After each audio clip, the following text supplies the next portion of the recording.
Dear esteemed academician and scholar, good morning everyone.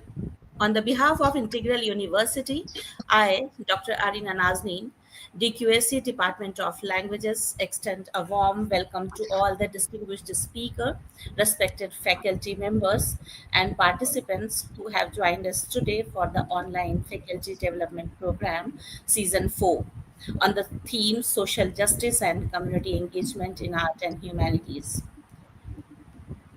The program is organized by the Department of Languages Integral University.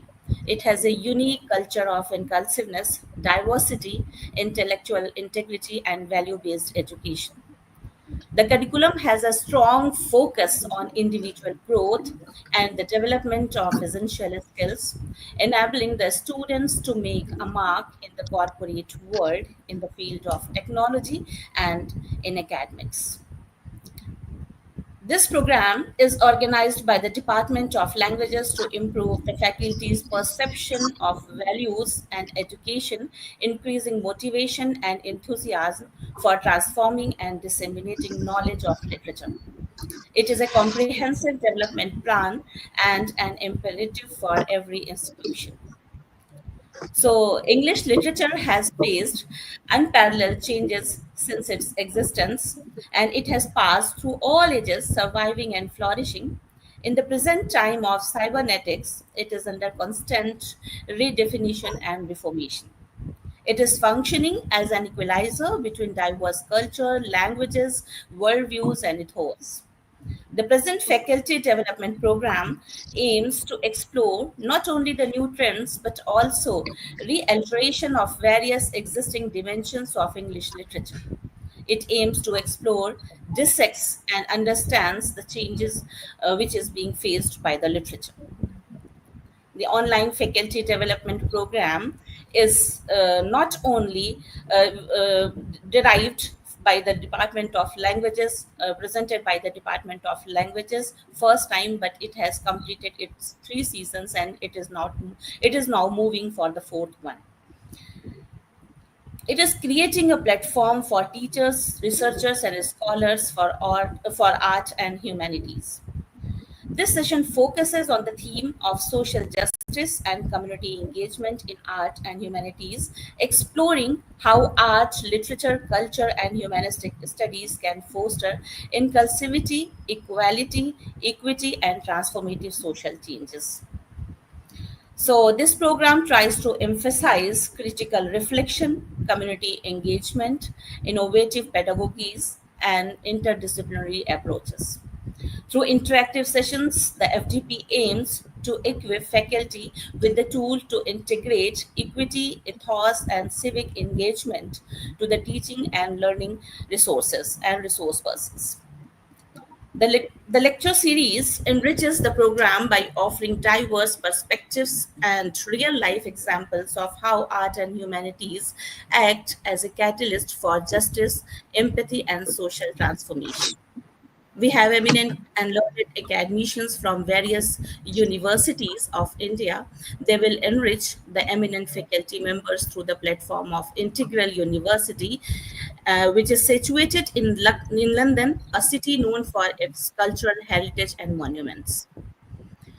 The eminent academicians who are going to give their lectures in FDP in this faculty development programs are eminent Professor Asim Siddiqui, Department of English, Aligarh University, Professor Pramod K. Nair, UNESCO Chair of Vulnerability Studies, Department of English, University of Hyderabad, Professor Dev Dulal Holder, Department of English, University of Delhi, Professor R.P. Singh, Department of English and Modern European Languages, University of Lucknow, Professor Tanu Gupta, Chairperson, Department of English, Central University of Haryana, Professor Neelam Yadav, Delhi University Art and Commerce, and Professor Meenu Agrawal, Chairperson of the Department of English and Cultural Studies, Punjab University.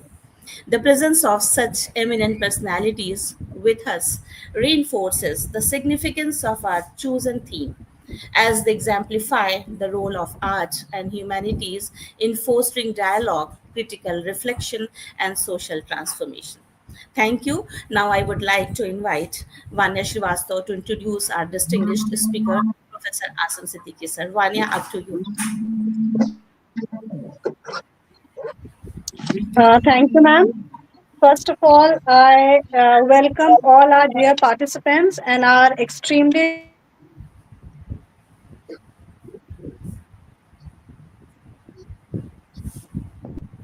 session.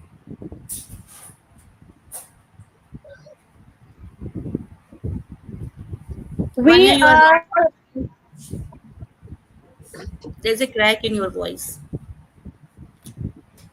is it audible now? Yes, yes. Okay.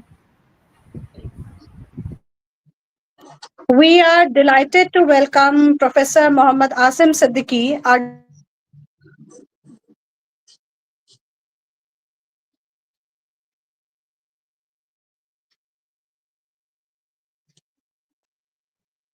just Vanya, again, the same problem is persisting. You are not audible.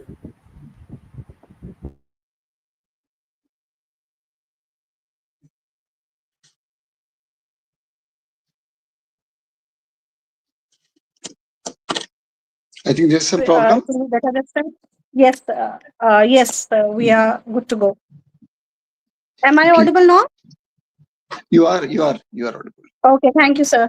So I welcome our extremely distinguished professor. We are very delighted to welcome Professor Asim Siddiqui, a distinguished academician and professor of English at Aligarh Muslim University. Professor Siddiqui brings exceptional expertise spanning South Asian literature, literary theory, and American fiction, with his doctoral work focusing on Mark Twain.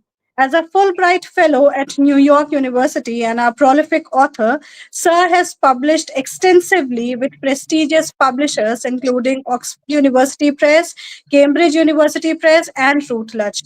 His recent acclaimed works include the monograph Shariar and a History of Aligarh Muslim University 1920 to 2020. Beyond academia, Professor Siddiqui is a celebrated translator, cultural commentator, contributing to major publications like The Guardian, The Hindu, and The India Today. His passionate commitment to teaching is evident through his widely acknowledged YouTube lecture series on literary theory and his contribution to e-Pathshala and Swayam platforms. Professor Siddiqui's interdisciplinary approach and extensive work on marginalized voices in South Asian literature will provide valuable insights into how literary scholarship can advance social justice and foster meaningful community engagement in our academic practice. So, without wasting any more time, I humbly invite Professor Asim Siddiqui to the session and enlighten our participant on this extremely crucial thing. Over to you, sir. Okay, thank you, Vanya, for a very generous introduction, and thank you, Arina, for the introducing the whole program, how it is going, and I'm in the company of some very celebrated colleagues who I have known. Some of them are friends. I am very happy to see the name of Pramod Nair, very good friend, and of course many others also. And I'm thankful to Integral University for inviting me to deliver this talk. I'll see how I can just talk about certain things in the next 45 minutes or so. Uh, I'll directly address the topic. The topic for this entire program and for specifically for this particular session is social justice and community engagement in the humanities. Uh, so, whenever we see a topic, let us first of all, and again, I'll say that this is a good piece of advice to some young faculty members also, that when you see a topic, try to see the keywords in that topic. Now, what are the keywords in this topic? One keyword is social justice, another keyword is humanities, and of course, yet another keyword is community engagement. So that means these are all keywords, heavy words, words which have some very important critical ramifications, and they also have some kind of baggage. So let us just unpack the meaning and the connotations of these words. You know that justice is a very important concept.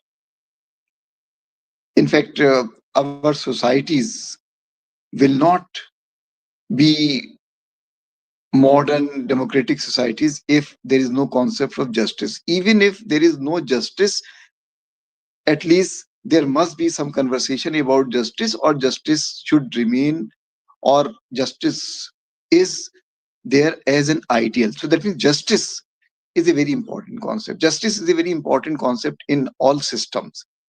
Justice is a very important concept in all religions also. Naturally, justice also is a very important concept in the humanities. You see, the word justice also has some legal connotations. And you know that as students of literature, we often bring our knowledge of law to apply to works of literature. Literature is a very interdisciplinary subject. And similarly, critical theory is a very interdisciplinary subject. Many perspectives which come from other subjects, they enrich literary studies. And similarly, literary studies also enrich other disciplines. So the moment we think about the concept of justice, we think about the discipline of law. We also think about the discipline of philosophy. In law, for example, we often talk about four different kinds of justices. You see that there is the concept of procedural justice. That means there is a kind of fairness in procedure. If we are following a particular procedure, that procedure should be for everyone. So that means that element of fairness. And that element of fairness is something very important in all systems. Similarly, if we think about another term, that is distributive justice, where we discuss things in economic terms. That means distribution of resources, distribution of money. So that is something which relates to economy. And if you see Marxist theory, literature students are always using Marxist theory in their analysis of works of literature. Then Marxist theory also talks about economic issues. It talks about two different classes. It talks about means of production. It talks about how one particular class has been dominated by another class, how there has been a class struggle. So that concept of distributive justice, in a way, also relates to the Marxist concept of uh, Marxist focus on economy. And of course, there is another kind of justice which students of law discuss, that is retributive justice. We often hear this particular word, retribution. Retribution actually means revenge in simple terms. Revenge. And you see that revenge is also a very important motive. Revenge is a very important motive in literature. Revenge is a very important motive in many movies which are based on literature. Retributive justice. Retribution is mine, I'll have it. That is a famous line. Another very interesting kind of concept is restorative justice. That means things should go back to that particular state in some ways when something bad happened. So, for example, in South Africa, many tribunals were established where some wrongs which were done, some people to blacks, and there was an expression of remorse by many whites. So that remorse was not doing anything in concrete terms for the blacks, but if an aggressor, or if a perpetuator of wrong addresses a sense of remorse, then in at least psychological terms, the oppressed class may feel some sense of comfort. So that means these are different concepts about justice. When we think about literature, you see that literature often addresses these concepts.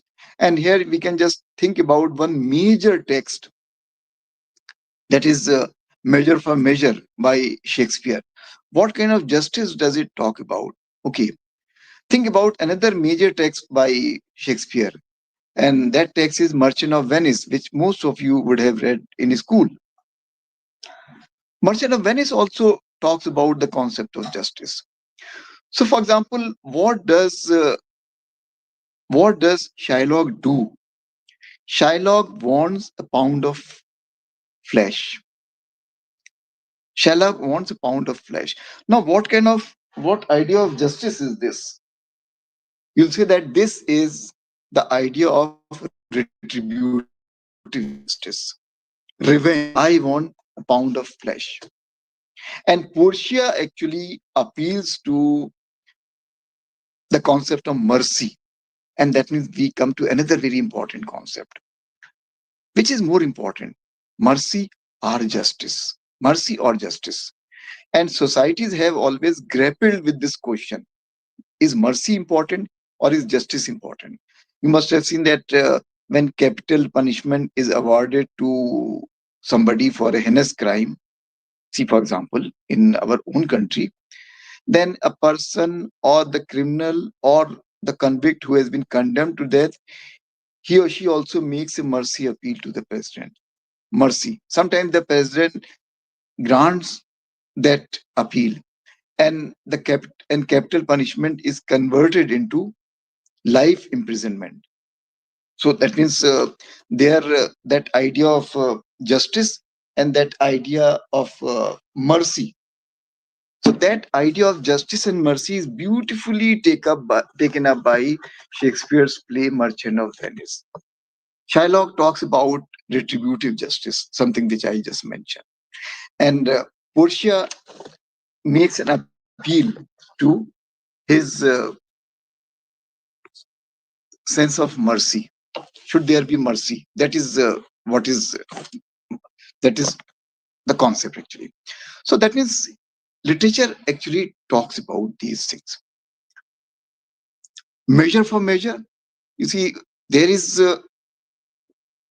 the city state, Vienna, and Shakespeare's plays are often set in many city states.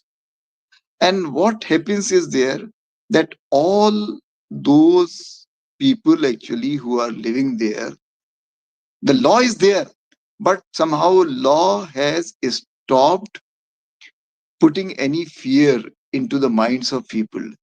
So that means there are transgressions of law. People are breaking law. Nobody fears law. What does the duke, who is the ruler of that particular city state, what does he do? He goes in disguise and he actually gives his authority to one person who he considers very strict, Lord Angelo. Lord Angelo is so strict that that he is often described in very cold terms. And the idea is that Lord Angelo will implement law which has already been there, but people are not following that law, and that's why somehow justice is not being done to people. Those of you who have read the play, you will know that Lord Angelo starts implementing the law. And Lord Angelo, first of all, arrests Claudio, one particular character. And what was the crime of Claudio? Claudio had a relationship with a girl, but their marriage somehow was not uh, completed. There were some rituals which were left, and that girl became pregnant. So there, this charge of immorality was brought against Lord Claudio, and he was condemned to death. So that means that is the first step that Lord Angelo has taken after the Duke has abdicated his authority in his favor. But there is a twist there.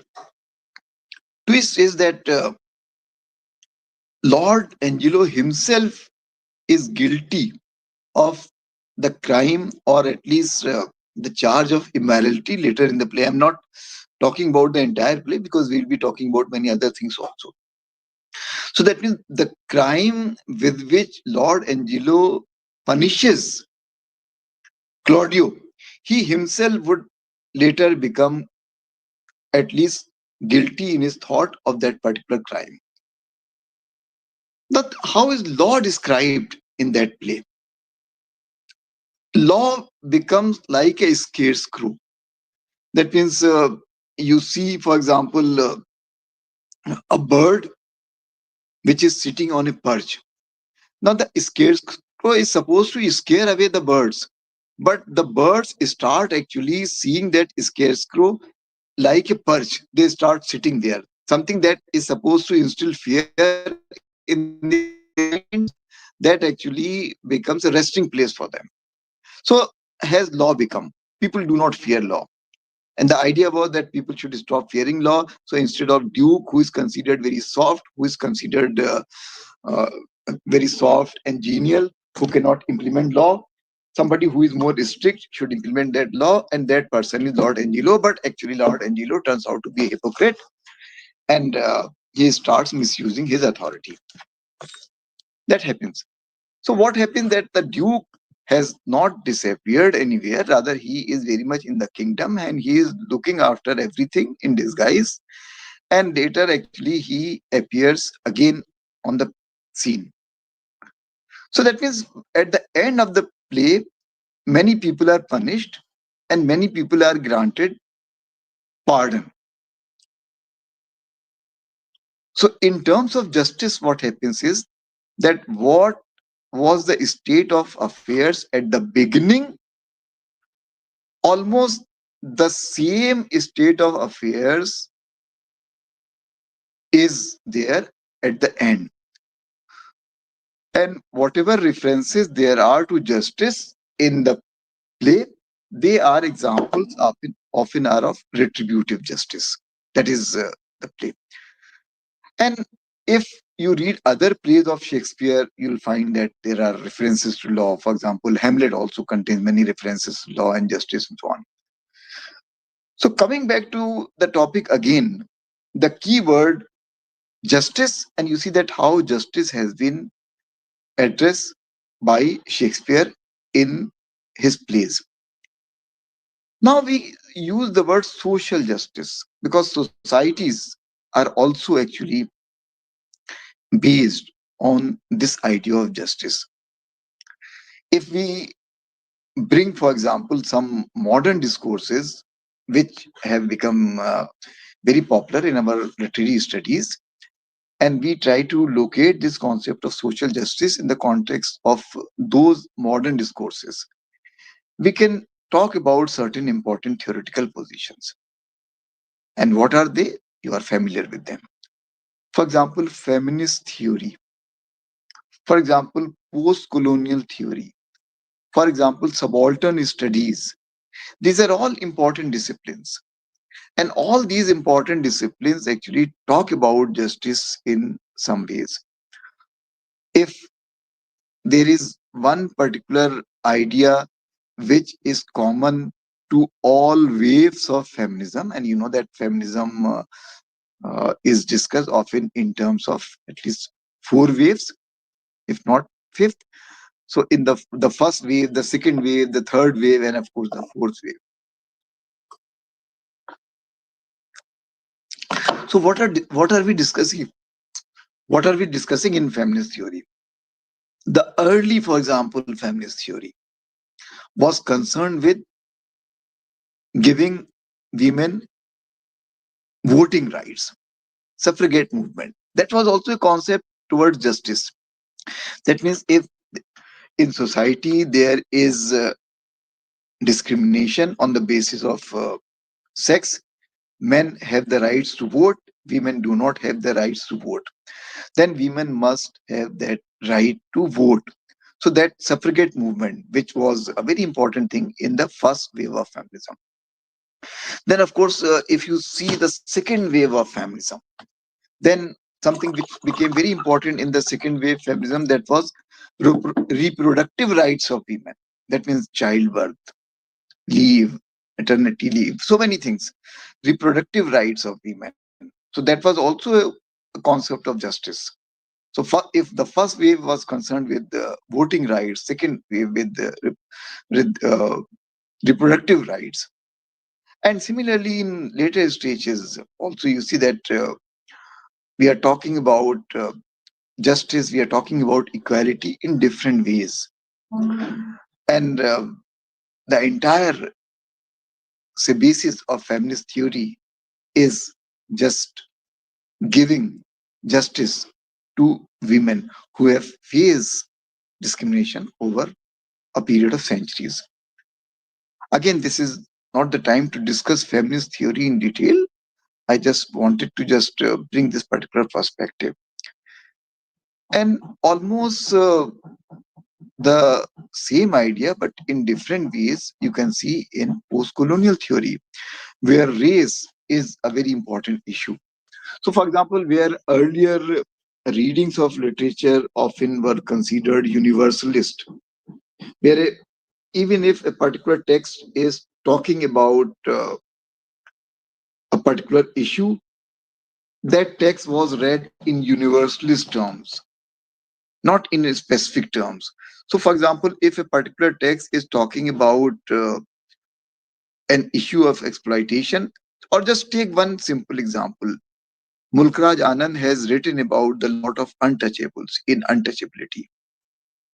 So if we talk about Mulkraj Anand's novel, and so naturally, if we just say that this particular theme of inequality is there in literature, and this has been taken up in many works of literature, and we discuss this particular work in universalist terms, avoiding the specific reference to the question of untouchability that Mulkraj Anand brings, then possibly we are not doing complete justice to the text.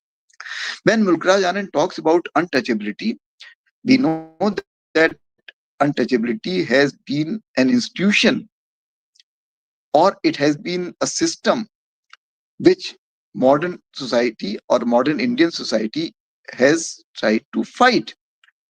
And modern Indian society has tried to eliminate untouchability through legal means and through also many cultural institutions. So if we talk about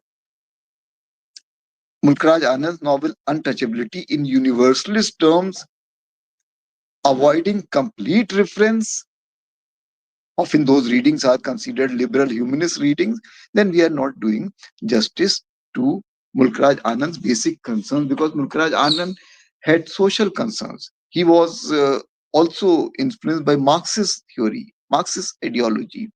And in Marxist theory, the concept of justice is very important. So that means that kind of reading where we read a text in general universalist terms has given way to a reading where we focus on specifics, in this case the issue of untouchability in Mulkraj Anand's novel. Okay. So that means post-colonial theory, and of course the issue of race also. You can talk about number of theories, number of works where black and white relations are discussed, and that whole issue is taken up by lots of writers. You have a whole aesthetics called black aesthetics, where there are some seminal texts also which have talked about the idea of justice. I'll just mention one text here and speak a few lines about that. You know that Malcolm X is a towering figure in black aesthetics, towering figure. He influenced many black writers. He also influenced many black theorists, dramatists, and of course, many other creative minds. His book, The Autobiography of Malcolm X, it was dictated by him and it was written by Alex Haley, who is also a very celebrated black author. Now, Malcolm X talks about a whole history of discrimination which blacks faced in United States of America. And he also talks about many blacks who were trying to pass as whites. That means blacks had interiorized a sense of inferiority. That means they had internalized a sense of inferiority. That means they were trying to change the color of their skin. They were also adopting certain hairstyles where they could pass as whites because some of them had light skins. And he's saying that every day when a black person who has tried to pass himself as white in society, he's insulting himself. And Malcolm X also spoke a very radical kind of language. In fact, so radical that Martin Luther King appears very, very, say, soft in his company. So, and he actually influenced the whole black aesthetics. So that's why you see that many writers and poets, dramatists, Amiri Baraka, I can name one very famous American writer who has been influenced by Malcolm X. So Malcolm X speaks against exploitation, and he led the way in talking about blacks' rights. If you see, for example, this word X in his name, many blacks also started using the word X. This was a sign of protest because it meant that in many cases, black women were raped by white men. So often their parentage is questionable. So X means that maybe uh, a person has taken birth because of that crime. So that X actually is also a sign of protest. This use of this word X. I am reminded of another very powerful book and another very powerful personality who also has exerted great influence on black aesthetics. That is Cassius Clay, especially his autobiography, The Malcolm X. And uh, there was a time when Cassius Clay and Malcolm X, they were good friends also. So that means this particular perspective, post-colonial theory, talks about rights of blacks, talks about exploitation which has been done against blacks, and it also talks about a way forward. Back home, for example, here we also talk about subaltern studies. Ranjit Guha was a seminal figure in subaltern studies. And here also the idea is that if we see, for example, the history of freedom movement, or if we see many other big movements, we'll see that many a time some small people or people who are considered not very significant, farmers, for example, peasants, for example, they are not properly represented. So subaltern means people who are existing on a very, very, you say that, uh, say ordinary level of society. So this particular perspective talks about their rights. This perspective talks about these people, their their life, for example. That means they have been unrepresented. So that means this whole concept of justice, it has many threads. I'll just introduce one more thread. Of late, we have also started discussing the question of human rights, and human rights also in relation to literature. That is a new perspective on literary studies. That means we are talking about human rights and we are also talking about literary studies.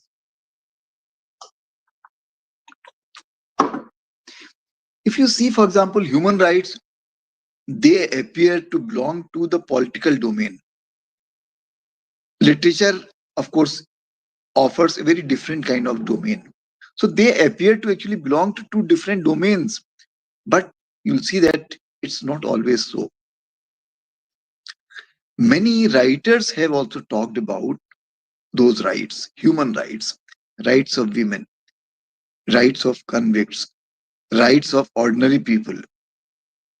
And they have also spoken against all those forces which have tried to trample those rights.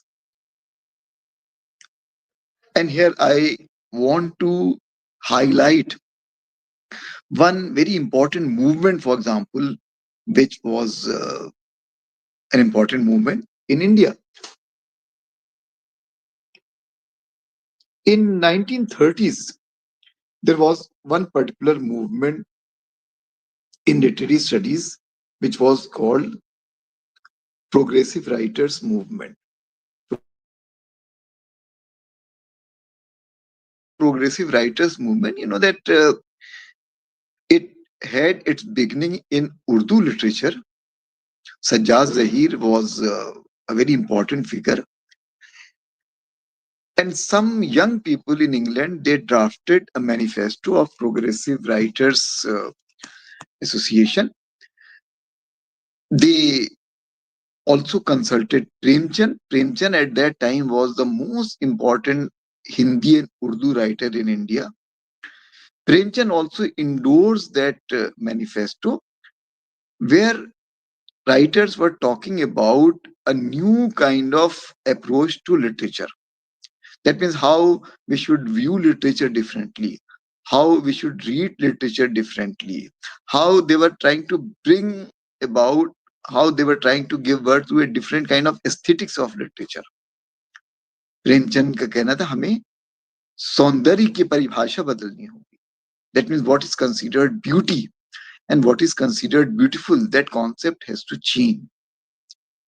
So, for example, the sweat on the brow of the farmer, sweat on the eyebrows of the farmer, that is also a sign of beauty. So that means the concept of beauty has to change. Now, progressive writers movement had its presence in 30s and 40s and in later decades also, but it has also influenced later generation of writers. But it had its heyday in 1930s and 40s and 50s. What is important about this particular period is, see, 30s was a very important period in India. 40s was a very important period in India. This was a time of the rise of fascism in world politics, rise of Hitler, rise of fascism. So if you see the international stage, then you'll see that Hitler and his ideology, which was based on hatred, that was flourishing.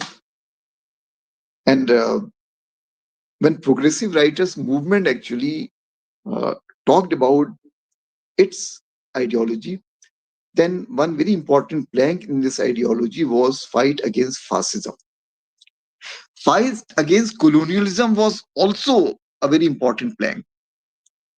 But there came a particular time where British imperialism was fighting fascism.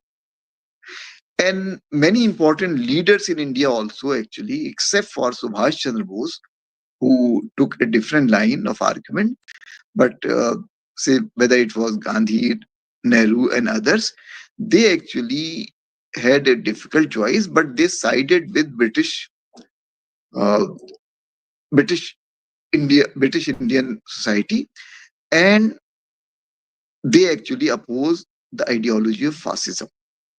So that is what you see, for example, in the literary writings. Another very important plank in progressive writers movement was that they also talked about women, for example. They also talked against communalism. That was also something very important, communalism. So I'll just give you just some brief references. If you see, for example, the poetry of Kafi Azmi. Kafi Azmi has written number of poems against fascism. He has written number of poems in praise of Russian Red Army. And you know that Russian Red Army actually had liberated, for example, or it had gone to Auschwitz concentration camp in Germany and liberated actually. So actually the end of World War was heralded by Russian armies, Russian army reaching, for example, Russian Red Army reaching the Auschwitz concentration camp in Germany. Kafi Azmi has written number of poems. He has actually praised Stalin also. He has praised Russian women also. Ek Rusi औरत की कहानी के गीत. He has also talked about fascism, and he actually has uh, condemned fascism for demolishing crops, for destroying buildings, for all kinds of crimes. That was Kafi Azmi. And similarly, you can see, for example, many other poets also. And Kafi Azmi has also written very famous poem Aurat, Ut Meri Jaan Mere Saath Chalna Hai Tujhe, which actually there he is talking about equality of women and men, and actually women, for example. So that is also something very important. And you can have, for example, this particular motive against fascism, against colonialism, against communalism in almost all progressive poets, whether it is Kafi Azmi or Sahir or Makhdoom or Faiz, many poets. Okay. So you see that this particular concept of justice, it has multiple threads. And right from Shakespeare, right from English literature to Urdu literature to Hindi literature, this different aspects of this particular concept have been explored by writers and poets. There is another key term here, and let me just speak about that also. Community engagement. What is the meaning of community? What is the meaning of community? In literary studies also, for example, students of literature also form a kind of community. And women, for example, also form a community. So if feminist theory is talking about rights of women, then also it is talking about, for example, a particular community which has been deprived of those rights. So that is a very important concept. So I'll just give two examples and then I'll close the discussion. Stanley Fish is a theorist. He introduced the concept of interpretive communities. And it's a very interesting concept. When you read a work of literature and you are reading that work of literature sitting in Lucknow, similarly, somebody else sitting in London is reading that work of literature. Often our interpretations also vary a great deal. So Fish was puzzled by this, how our interpretations actually vary so much. And that actually he advanced the concept of interpretive communities. That means there is a particular community of readers who have some kind of agreement about a work of literature. So, for example, if we consider Macbeth a revenge play, or if we consider Hamlet, or if we consider Hamlet, for example, a revenge play, then this particular concept that Hamlet is a revenge play has been established by a community of readers, and those readers form an interpretive community. That is the concept. Now, the concept of community actually also reminded me of the work of Sir Syed Ahmad Khan. You know that Sir Syed Ahmad Khan was a great educationist. He was also a reformer and religious thinker. He is not known for his literary scholarship, but Sir Syed Ahmad Khan also made a case for a particular kind of literature. And after that, actually, Altaf Hussain Hali, who was a very famous disciple of Sir Syed Ahmad Khan. In fact, Altaf Hussain Hali also wrote Hayat-e Javed, which is a biography of Sir Syed Ahmad Khan, a very complimentary biography of Sir Syed Ahmad Khan. what kind of literature Sir Syed Khan wanted writers to write. And of course, there was another very important critic at that time, Muhammad Hussain Azad. He said that often our poetic tradition is talking about subjects which are not very relevant. It is talking about love, it is talking about different kinds of love, and so on. And it does not take into account the world of nature. Whereas English poetry has often relied on natural imagery. Nature is a very important motive in English poetry.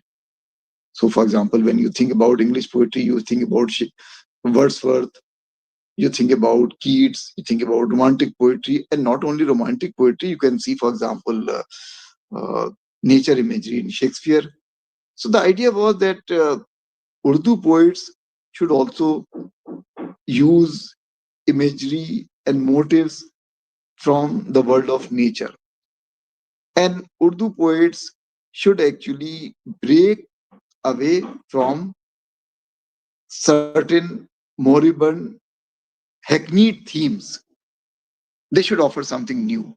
So this was a particular advice which was given by Sir Syed Ahmad Khan, and of course others also like Altaf Hussain Hali, Muhammad Hussain Azad, and others. So at that time, actually, there was a particular view of literature which was emerging, that somehow literature should be like this, literature should be like this, and it should not be like this.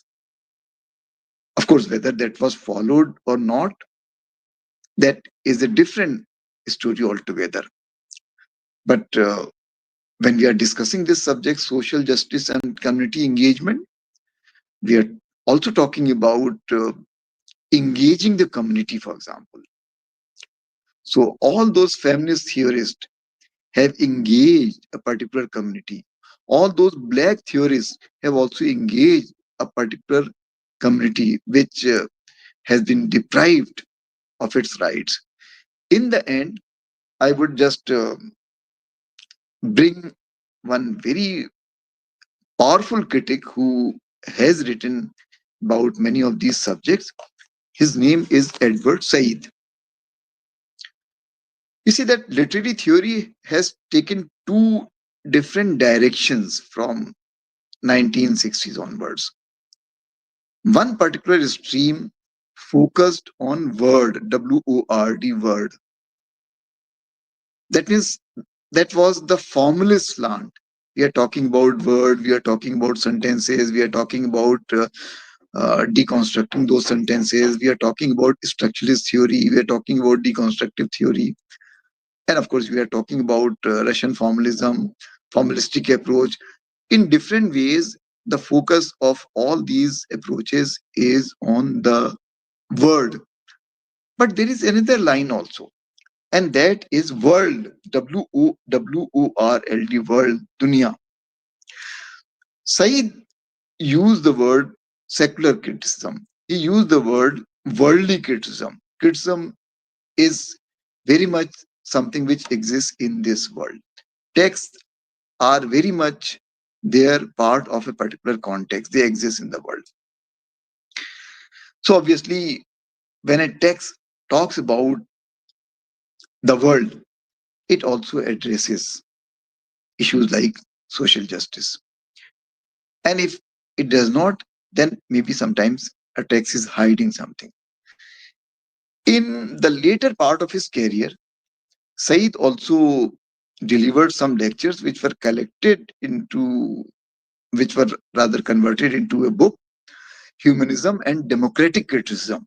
Humanism and Democratic Criticism.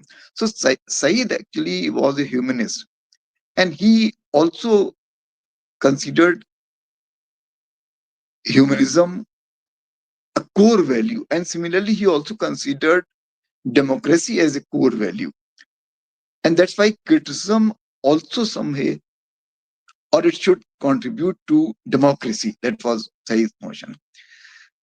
And one very interesting insight that Said offered in that book was that sometimes words which we ordinarily come across, those words are also used by many powers actually who discriminate people, who persecute people.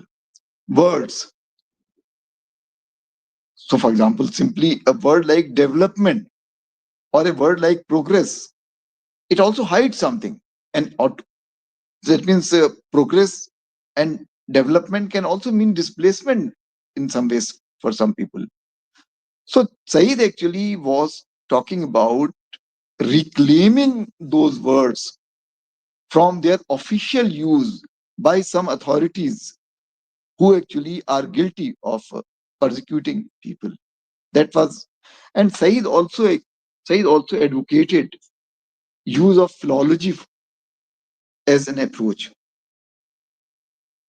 And Said also advanced this view that after 9/11, whereas there was a talk about civilizations clashing, Said was of the view that communities can come together through reading, come together through literature, and through the kind of democratic criticism that he actually advanced. So his view was that it is not clash, but rather communities can come together. And one very important thing Said taught was that knowledge of self is very important. But for knowledge of self to develop, we must also know others. That means what we consider the other, we must have knowledge of that also. Only then can we have proper knowledge of self. So, in the end, I would say that there are multiple threats in this particular topic, and I just highlighted some of those threats. You can take up these threats further, you can apply these threats to other works of literature, which obviously this brief talk could not have mentioned. Thank you very much.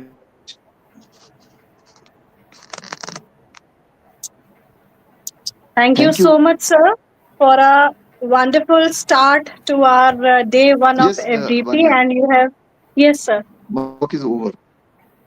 Okay, yes, sir. Thank you so much, sir, for this wonderful start to our Hello. FDP. And you have, yes, sir. Yes, sir. And sir, you have very rightly highlighted the core issues and areas of this topic, which is social justice and community engagement. Now, I would invite the participants that this session is open to questions. If you have any, you can please type it in the comment box. And sir, we have already received one question, which is I'm just highlighting the question.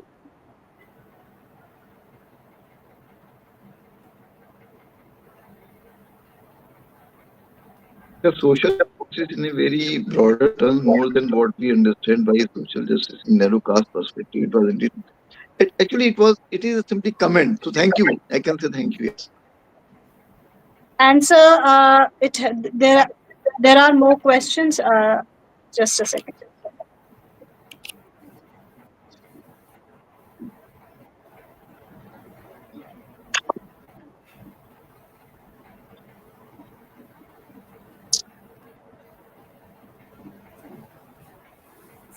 Can the yes.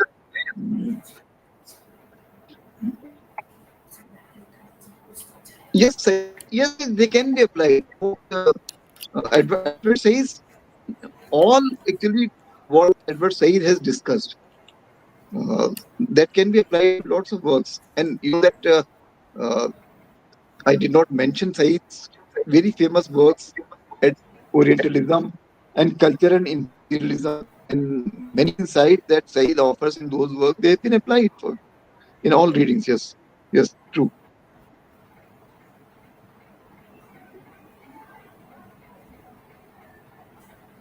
So there is one.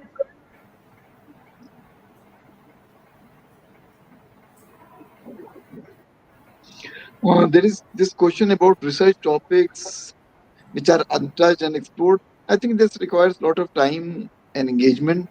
And in any case, your faculty members are here, but I'll be open to any say discussion later also. So I think This lecture is not the platform for discussing, but yes, many new areas are emerging. So you can just see those new areas.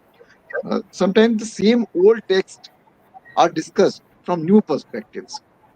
So, for example, if we are talking about Shakespeare, earlier when we talked about Shakespeare in terms of nature, now we talk about Shakespeare in terms of subject like environmental humanities and so on. So, yes, the same old text can be discussed in newer perspectives.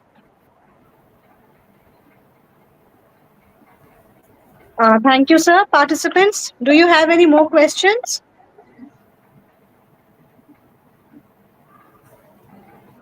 I think we are done for today, sir. And anyway, the topic is so broad that it will be always open to question, and maybe we can put forward these discussions further also. Now, I would like to invite Professor H.M. Arif, Head Department of Languages and Chairperson of this FDP, to propose vote of thanks.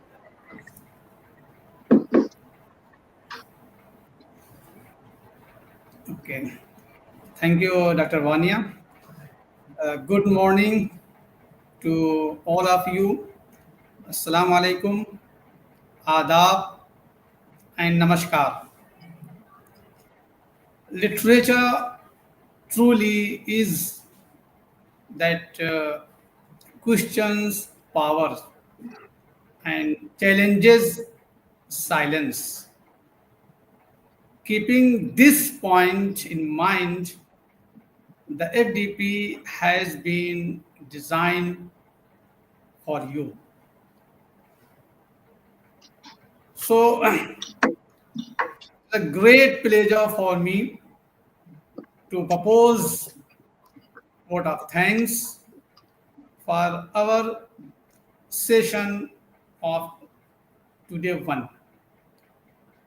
On behalf of the Department of Languages, the organizing committee, I am very humbled to propose vote of thanks for your presence and participation.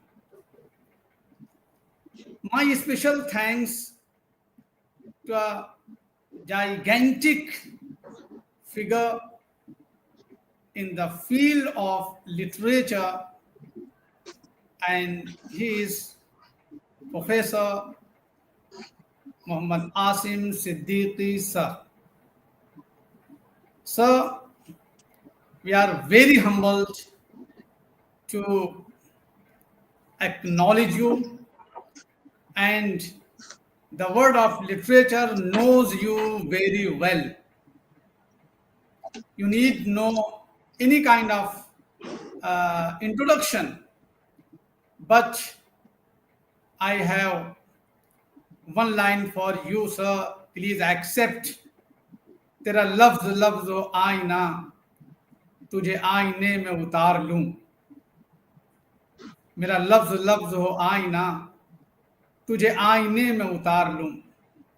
Sir, thank you very much for the session, for the great session, and for the thoughts, literary thoughts you shared with us. And we always indebted to your academic acumen, and you have always supporting us with your expertise. So again, I am very thankful to your presence, despite of the fact that you have been very, very engaged in this field and in academic assignment. My thanks are to our participants, the caravan of literature, Caravan Adab.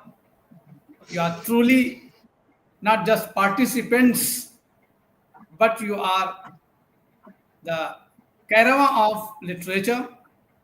who made this day one session a mind, a meaningful and purposeful.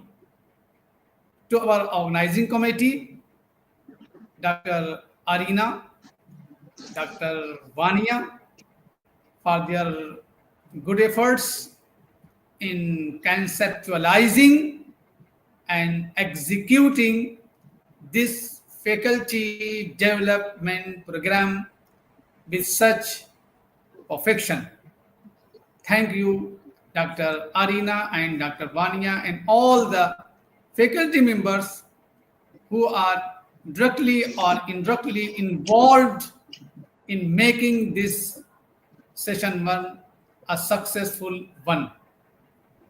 And I cannot repay the debt of the university's authority, Honorable Chancellor and founder of the university, Professor Sayyid Asim Akhtar sir, Pro-Chancellor Dr. Sayyid Nadeem Akhtar sir, Vice Chancellor Professor Javed Musarraf sir, who always supported us and who always encourage us in organizing such literary events, because literature is not a literature that we always define it. अदब बराए अदब नहीं है, अदब बराए जिंदगी. We have to live literature, we have to execute literature, and we have to adopt literature. Once again, thank you all, wishing you your success to each one of you. Thank you very much. Thank you again. Thank you so much, sir. Thank you so much, sir, for a wonderful vote of thanks. And as sir rightly said, the success of this FDP has already been set by Professor Asim Siddiqui. And I would also like to acknowledge our dear participants for joining us for this wonderful session. Thank you, sir. And thank you, Arina ma'am, for helping this FDP, for making this FDP possible, and for thank you to all the participants for helping us and motivating us to organize more such wonderful talks. So with this, I end the session. And thank you all the participants. Hope to see you in the next session, which is scheduled for today from 3 to 4 p.m. And the link will be shared in the group shortly. Thank you, Asam sir. Thank you, Ed sir. And thank you, Reena ma'am. Thank you all the participants.